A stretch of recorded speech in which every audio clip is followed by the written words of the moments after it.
नमस्कार, मैं हूँ माही।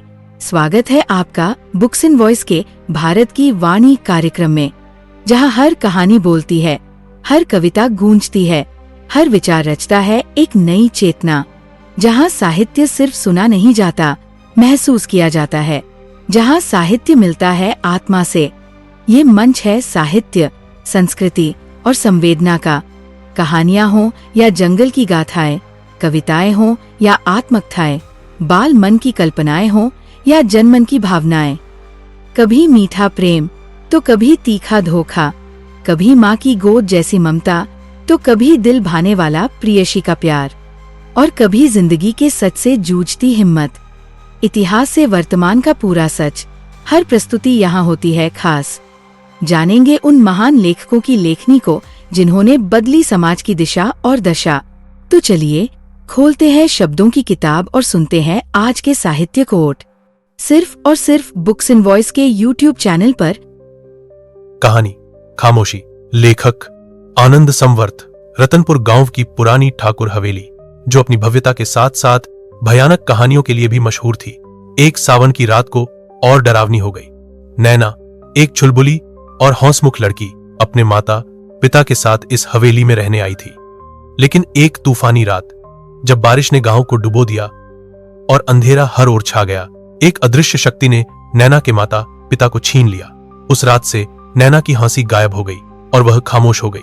गांव वाले फुसफुसाते, यह हवेली शापित है, यहां यशोदा की आत्मा भटकती है। नैना के चाचा रमेश ने उसकी शादी कमल नाम के एक दयालु युवक से कर दी। कमल, जो नैना की खामोशी से परेशान था, ने ठान लिया कि वह उसकी हंसी लौटाएगा। उसने हवेली के इतिहास की खोज शुरू की और पता चला कि यशोदा, एक खूबसूरत गांव की लड़की को ठाकुर बलवंत सिंह ने अपनी हवस का शिकार बनाया और मार डाला था। तभी से उसकी आत्मा इस हवेली में बदला ले रही थी। मैं यशोदा को मुक्त करूंगा, कमल ने अपनी दोस्त राधा से कहा, जो नैना की बचपन की सहेली थी। राधा ने चेतावनी दी, कमल, इस हवेली से दूर रहो।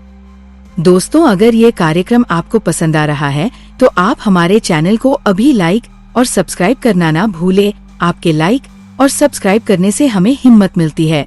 तो बुक्स इन वॉइस के YouTube चैनल को लाइक और सब्सक्राइब करते रहें। हम आपको इसी तरह का रोचक साहित्य सुनाते रहेंगे।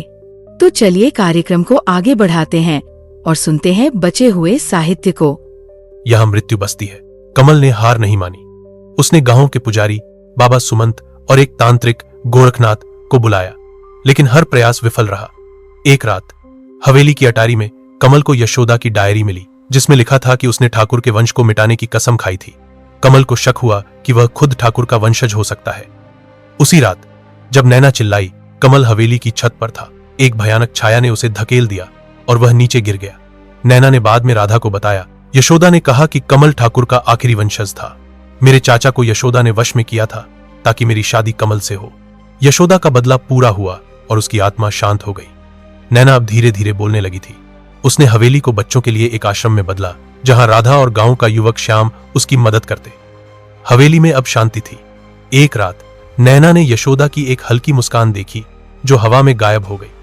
महाकाल ने हमें बचा लिया, नैना ने मुस्कुराते हुए कहा। गांव वालों को यकीन हो गया कि यह सब भगवान की लीला थी। तो कैसा लगा आपको हमारा ये कार्यक्रम? जरूर कमेंट करें। और हाँ, अगर कोई खास कहानी, कविता, जीवन परिचय, उपन्यास आदि आपको सुनना है तो हमें कमेंट करके बताएं। हम सुनाएंगे आपको आपकी पसंद का साहित्य, सिर्फ और सिर्फ बुक्स इन वॉइस के YouTube चैनल पर, भारत की वाणी कार्यक्रम में। नमस्कार, आप सभी का बहुत बहुत आभार।